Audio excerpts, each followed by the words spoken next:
Alors bonjour à tous, aujourd'hui je suis à la pyramide, au carrousel du Louvre. Et là vous avez l'envers du décor, c'est la pyramide à l'envers, c'est la pointe de la pyramide.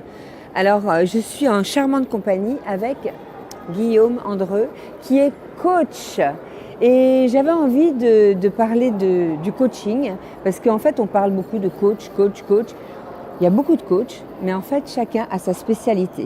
Tout à fait. Alors, je me permets, Guillaume est quelqu'un qui a travaillé avec un coach, qui a travaillé avec Paul Pironnet. Je suis formé à la PNL avec Paul. Oui.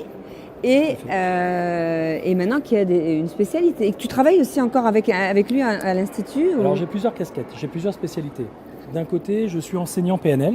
Déjà. Donc en effet, je donne donc des formations de PNL au niveau base, technicien, praticien PNL. Super. Et puis comme on est en partenariat avec Paul, ensuite les gens poursuivent le cursus avec lui sur les parties maître praticien et enseignant, etc. Moi j'ai fait toute la... En fait, je dirais que je me suis vraiment formé avec Paul sur toute la partie cohésion d'équipe, la partie PNL. Après j'ai fait des formations de coaching à côté, j'ai fait des formations d'énéagramme, j'ai fait des formations d'analyse transactionnelle, J'adore l'énéagramme, d'hypnose. Donc je me suis formé sur beaucoup de pratiques. Ensuite, à part cette partie, je dirais, formation et transmission par de la conférence également sur ces thèmes-là, je fais de l'accompagnement individuel. Voilà. Alors effectivement, comme tu disais, il y a beaucoup de coachs, il y a beaucoup de possibilités d'être accompagnés. Et moi, ce que je remarque au travers de mon expérience, c'est le fait que les gens n'ont pas toujours beaucoup de clarté sur la nature du problème qu'ils ont et sur la meilleure façon de se faire accompagner pour gérer le plus rapidement possible, atteindre des résultats et atteindre des objectifs.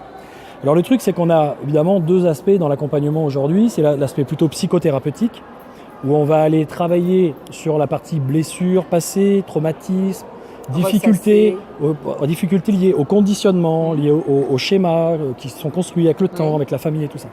Donc ça, c'est une des premières choses sur laquelle les gens, la plupart du temps, sont un petit peu au courant de ce type de pratique. La partie coaching, c'est plutôt une partie où on va travailler sur son avenir, sur son devenir. Donc donner du sens à sa vie, réaliser des objectifs précis, etc. Génial, selon la nature du problème. Ça peut être un objectif de réalisation personnelle, intérieure, épanouissement, sérénité, ou ça peut être de la réalisation extérieure par le fait d'être entrepreneur, de monter des objectifs, ou d'être chef d'entreprise, de manager. Enfin. Le truc, c'est que parfois, on ne sait pas trop d'où vient le problème et pourquoi on ne se sent pas bien, pourquoi on a des malaises, pourquoi... On n'arrive pas à avancer. Alors ça, c'est vraiment un truc sur lequel je me suis penché pendant ces 15 dernières années. C'est... On dirait pas, hein. Non, pardon, on dirait pas. Une petite aparté. On dirait pas. Oui, mais ça fait un petit moment que j'ai entamé un processus de travail sur moi déjà, parce que la première des choses, c'est de travailler sur soi. Bien sûr. Et au travers de ça, j'ai découvert plein de choses. Et effectivement, l'idée, je pense, c'est de pouvoir avoir un bon diagnostic, une bonne vision de la nature de sa difficulté, de comprendre le sens je dirais presque de son essence. C'est-à-dire qu'est-ce qu'on est, qu'est-ce qu'on a comme valeur, qu'est-ce qui est à l'intérieur de nous et qu'est-ce que notre vie jusqu'à présent ne nous a pas permis de satisfaire pour différentes raisons. Oui. Des blocages, des limites, des croyances, il y a plein de choses. Donc l'idée, moi, quand j'accompagne les gens, c'est j'ai appris et j'ai acquis une capacité à cerner et à sentir la dynamique intérieure qui les font être aujourd'hui là où ils en sont. Et le sens dans lequel ils peuvent aller pour résoudre cette problématique, pour se reconnecter à leur puissance. D'accord. C'est-à-dire, il y a des gens, ils en ont marre de se sentir impuissants, ils en ont marre de se sentir limités, de sentir qu'ils n'arrivent pas vraiment à aller dans ce qu'ils veulent, qu'ils ne sont pas satisfaits, etc. Moi, ce qui m'intéresse, c'est de leur montrer qu'ils peuvent se reconnecter à je dirais, à une forme de puissance ou de pouvoir personnel sur eux-mêmes, sur leur vie, mais que ça passe parfois par aller désactiver des choses du passé ou améliorer la qualité de leur relation à leur passé, à eux-mêmes, à ceux à quoi ils s'identifient, et en même temps, d'avoir une perspective vers quoi je veux aller, c'est quoi le sens que je veux donner à tout ça. Je dirais qu'il y a presque une idée je vais dire un mot un peu comment on pourrait dire, religieux, il y a un aspect de rédemption et il y a un aspect d'évolution. D'accord. Il y a un aspect d'épurer du karma et il y a un aspect de rentrer dans son dharma. Oui, d'accord. Mais pour rentrer dans son dharma, tu ne peux pas le faire si tu n'as pas, je dirais, épuré un certain nombre de choses du passé, parce que sinon tu vas faire des choses sous forme de réparation pour l'avenir, mais tu vas les faire sur de mauvaises bases. Peut-être plus mu par la peur, plus mu par le manque, plus mu par des motivations de ce type, de l'ego par exemple, que par un vrai désir, une vraie inspiration qui vient de quelque chose de plus grand. Voilà. Donc moi, mon truc, c'est de connecter les gens à ça en fait. de les aider à remettre cette lumière, remettre cette clarté, et ensuite de pouvoir vraiment se dire, ok, je sais où j'en suis, j'accueille ce que je suis, dans mes difficultés, dans mes problèmes, et en même temps, maintenant, je suis capable de comprendre et de trouver en moi l'essence, l'énergie, le moteur pour pouvoir me réaliser, mais sans revendre du rêve. Moi, je vends pas de rêve, je vends pas de facilité, je vends pas tout ça. Rien n'est facile, Voilà. hein, ça c'est sûr que... Des fois, ça l'est, ça peut l'être, mais j'ai pas envie de prendre cet exemple unique ou ces petits exemples de quelques personnes qui ont des trucs fulgurants pour dire que ça peut être, tout le monde peut faire pareil. Bien non, sûr, chacun a son parcours, chacun a son temps de maturation, chacun a son... Un pas à la fois. Voilà, c'est une alchimie. C'est une alchimie. Et tout est parfait. Et tout est parfait. It's a process, it's okay, comme dirait notre ami François Lemay. Voilà, exactement. Écoute, merci. Donc, par rapport à la psychothérapie, évidemment, c'est complètement différent. Est-ce que l'un va avec l'autre ou est-ce que... je dirais que la psychothérapie, c'est un processus de reconstruction, de réparation de l'ego, de reconstruction, de reconnexion à soi, de se mettre en paix avec son passé d'une certaine façon pour être bien dans son présent. Avec la psychothérapie? Avec la psychothérapie. Psychothérapeute, toi, pour parler comme Alors, ça? Dis la vérité. Non, je ne le suis pas parce que je ne peux pas dire je le suis parce qu'en France, on a si tu veux, comment on pourrait dire, mince, j'ai plus le nom, mais des fédérations, il y a des choses, voilà. Moi, je suis dans la PNL, tu retrouves, la PNL a été créée justement sur la modélisation de techniques de thérapie. Oui. Et c'est plus de la thérapie brève. Bon, finalement, je fais aussi de l'hypnose, donc je fais aussi de l'hypnothérapie. Ah oui. Mais si tu veux, l'idée, c'est que je ne peux pas dire je suis psychothérapeute, je ne suis pas psychanalyste, je ne suis pas psychiatre, tout ça, c'est des médecins, etc. Moi, j'accompagne les personnes et je vais les aider à réparer des choses du passé, celles qui les empêchent d'avancer. C'est-à-dire celles qui font qu'à un moment donné, ils veulent aller dans une direction et ils sentent qu'il y a comme un élastique là dans le dos qui les retient, qui freine et qui les ramène des fois en arrière, encore plus loin que de là où ils sont partis. Donc là, l'idée, c'est de dire pourquoi il y a ça, quelle est l'intention de cette chose-là, est-ce que ça a une vocation à m'apprendre, à me permettre d'être dans un apprentissage, et si c'est le cas, je prends l'apprentissage, je déconnecte et j'avance. Donc, tu n'es pas tout à fait contre la psychothérapie? Ah ben je suis contre rien, je suis pour tout. Rien, t'es pour je suis pour tout. Non, parce que je sais pas. C'est-à-dire que l'analyse, il y a des personnes, par exemple, qui vont faire de la psychanalyse, ça va durer des années, ils en ont besoin. Oui. Ils aiment ça, c'est dans leur nature. Je comprends, mais tu es d'accord qu'on va ressasser le passé, on va presque l'ancrer finalement. Alors, il y a ce phénomène-là au niveau neurologique, puisque je m'intéresse aussi beaucoup à la neurobiologie, etc. Ce que je voulais dire juste, en fait, toi, tu as la psychologie plus qu'être psychothérapeute. Alors, j'ai effectivement acquis une forme de psychologie voilà. qui ne s'appuie pas forcément sur des concepts existants, avec des trucs. C'est quelque chose qui est très intuitif, c'est une compréhension de la dynamique intérieure. Oui, à force, bien sûr. Dynamique intérieure et de la dynamique systémique. Oui, je comprends. C'est-à-dire que quand les gens me parlent d'eux, de leur relation à leur passé, de différents événements de leur vie, je comprends toute la dynamique comportementale, émotionnelle, etc. Donc après, je les éclaire là-dessus pour qu'ils en aient conscience. Et une fois qu'ils ont conscience de ça... Bon, moi, je vais faire un coaching avec... Je l'ai redit. Voilà, ça y est, c'est fait. Bon, par contre, il faut vraiment que tu réserves ta place parce que regarde, il y a toutes les personnes qui sont là, ils sont en train de faire la queue. Non, je plaisante. Non, mais bien sûr, avec plaisir. Après, l'idée, c'est... Tu m'as dit, est-ce que je suis psychothérapeute ? J'ai automatiquement de la psychologie, il a bien fallu que je m'intéresse à tous ces aspects.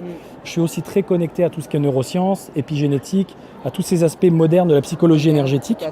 D'ailleurs, la psychologie énergétique, j'invite toutes les personnes qui sont présentes sur cette vidéo à se rendre le 18 et 19 mars à Lyon pour le premier gros congrès de psychologie énergétique qui va avoir lieu, qui est organisé par Jean-Michel Guret, mon partenaire du documentaire L'humain en pleine conscience qu'on a fait, leader porteur de sens. Donc on intervient ensemble. Tout ça parce que je le mettrai sur la vidéo. Voilà. Ça va être sur la chaîne YouTube et ça va être aussi sur mon blog. Voilà, donc le documentaire il est en train d'être diffusé par les réseaux sociaux. Il y a le professeur Henri Joyeux, il y a David Lefrançois, il y a Jean-Michel Guret, il y a Raphaël Colici qui est l'ami de Pierre Rabhi. Il y a la voix de Pierre Rabhi au départ en introduction philosophique. Et puis il y a aussi moi en intervenant sur la partie plus PNL. On est aussi partenaire sur cet événement de la psychologie énergétique puisque Jean-Michel Guret est très très en lien avec tous ces Américains qui sont en train en ce moment de faire des découvertes fabuleuses et qui mettent en lien à la fois la psychologie moderne, thérapie cognitive, les neurosciences et la médecine chinoise et les aspects de l'énergétique chinoise. Donc ça va être dans une nouvelle ère. On est dans une nouvelle ère, donc ça c'est juste passionnant. Donc j'invite toutes les personnes qui te suivent et qui sont intéressées à pouvoir aller sur ce congrès-là. Ça va être fabuleux, ça va durer 2 jours. Il y aura plein de pointures américaines qui vont venir. Ça s'est pas fait jusqu'à présent. Voilà.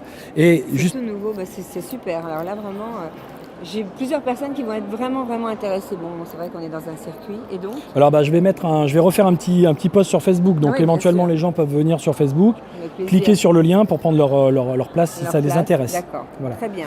Euh, ensuite, tu me posais une question, c'était par rapport à la psychothérapie, non? C'était Non, bah, par rapport à, comment dire, le passé qui est...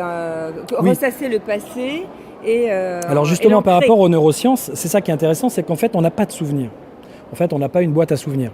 On n'a qu'un dans appareil, l'iCloud. on n'a qu'un appareil, je dirais mental, qui Oui. nous permet d'aller rechercher de l'information mais on la reconstruit à chaque fois. D'accord. Ce qui veut dire qu'on renforce tous les systèmes synaptiques et neuronaux à chaque fois qu'on ressasse ou fois. qu'on se raconte Ouais. la même histoire.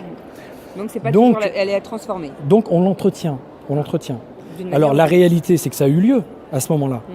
Mais le truc, c'est qu'on entretient cette réalité au niveau sensoriel, au niveau interne, quand on continue de se la répéter. Et du coup, on entretient la même neurochimie intérieure Oui. et les mêmes dynamiques qui vont être liées à cette neurochimie, Avec des souvenirs en qui termes sont- d'état d'esprit. qui sont transformés un peu de temps en temps. Alors en plus, il Parce se que- modifie, il se puisque modifie à chaque effectivement, fois qu'on tout à les- fait, ouais. Boris Cyrulnik en parle très bien, Oui. c'est la construction des faux souvenirs. Donc, en plus, Incroyable. on les transforme, etc. Donc, ça veut dire qu'on se raconte des histoires Ouais. qui ne sont pas forcément vraies, qui partent de faits réels, ou en tout cas perçus comme réels, et souvent douloureux et difficiles. Voilà.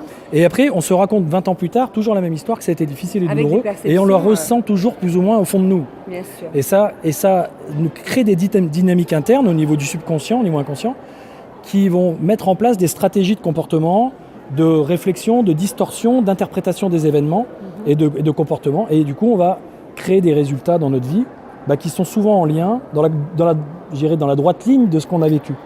Donc, l'idée, c'est d'accueillir ça, mais c'est aussi de pouvoir dire, on peut aller changer cette relation à ça. Ce souvenir, il va toujours exister, il sera toujours là, mais j'en aurais tiré le profit, j'en ressentirai les bienfaits, d'une certaine façon. Au niveau émotionnel, c'est tout à fait différent. Ah, bah carrément. c'est C'est-à-dire ça, j'ai la lâché perception des prise choses. de la souffrance et je prends prise avec quelque chose de très nouveau qui est généralement une sensation plus d'amour et de gratitude. Donc là, ce que je dis, ça peut peut-être choquer certaines personnes, mais c'est très étonnant Accueillir. quand on le vit. Voilà. J'ai eu des blessures d'enfance, par exemple, moi j'ai eu quelque chose qui était beaucoup lié au rejet quand j'étais enfant, Oui. même mes parents, même mes grands-parents, enfin c'est quelque chose qui est même presque transgénérationnel. Oui. Et quand j'ai pris conscience de certaines blessures que j'ai vécues dans le passé, dans certaines sessions ou certaines séances où je suis rentré en profondeur, où j'ai été travailler sur ces aspects-là, vraiment le truc c'est d'un coup un sentiment de merci. C'est-à-dire que dire merci, merci, merci. Oui. Et c'est très étonnant d'être dans cet état. Parce que le cerveau il comprend plus. Attends, pendant 40 ans tu t'es plaint de ce problème, tu t'arrivais pas, t'en voulais même encore limite aux gens de ce qu'ils ont fait il y a 40 ans. Oui. Et là d'un coup tu as presque envie de les appeler, de les prendre dans tes bras et de dire merci C'est beau, pour hein. avoir vécu C'est ça. beau, c'est comme un pardon. C'est le cœur Ouais. cœur qui se réouvre, c'est l'amour qui revient là où il y a eu de la peur qui s'est installée. Et comme on disait Transformation. avec Paul Pironnet, Oui. quand il n'y a pas la foi, on a les foi. Ah oui, c'était beau. Voilà. Oui, c'est vrai. Mais c'est tout à fait ça. Et du coup, parfois, on est trop dans les foi, et du coup, on n'arrive plus à reconnecter à cette foi, à cette magie de la vie, ou la magie justement, Oui. et qui fait que chacune de nos circonstances, même les claques que l'on prend, parfois sont données avec amour, d'une certaine façon. Oui, oui, on les interprète différemment aussi. hein. Voilà. Voilà, on a acquis ça. Écoute, Guillaume, je suis ravie d'avoir fait cette interview avec toi. Bah, moi aussi. Ça va beaucoup Surtout dans ce apporter. lieu magique, avec voilà, une belle énergie. Voilà, avec une belle énergie. Parce que si vous regardez bien, on dirait comme une fleur de vie en fait. Hein. Ouais. C'est pas au hasard. Ça sera l'objet Ça, du c'est film encore de une notre vidéo. synchronicité, Voilà. pour les gens qui connaissent le terme. C'est vrai, exactement. C'est une fleur de vie. Et donc, tu fais un petit coucou à Lily Casa. Je sais Alors pas si tu la connais. je fais coucou à Lily qui est venue récemment, que j'ai mieux connue parce qu'elle est venue en formation PNL justement à Lyon. Voilà, Et elle est en train de faire un beau parcours, une belle évolution. exactement. Et il me semble qu'elle a des résumés et des choses à transmettre sur son blog très bientôt pour toutes les personnes qui la suivent, puisqu'elle a fait plein de formations avec plein de gens vrai. très intéressants. Allez, voilà. Martin Latulipe, Tout à fait. elle a vu aussi, je crois, David Laroche, Tout Magniessa. à fait, exactement. Enfin, elle a vu plein de monde. Elle avait plein de monde. Et donc, du coup, elle est, a capté un peu toutes ces choses, donc c'est très intéressant. Voilà. Mais ça, c'est très gentil alors. Hein. Je vous embrasse et je vous dis à la prochaine vidéo. Prenez-en Bientôt. bonne note. Hein. C'est Guillaume Andreu avec toutes les Avec toutes les lettres, les liens. toutes les lettres qui a son nom. Avec tous les liens qu'on va mettre ensemble. A-N-D-R-E-U-X. Il est très drôle.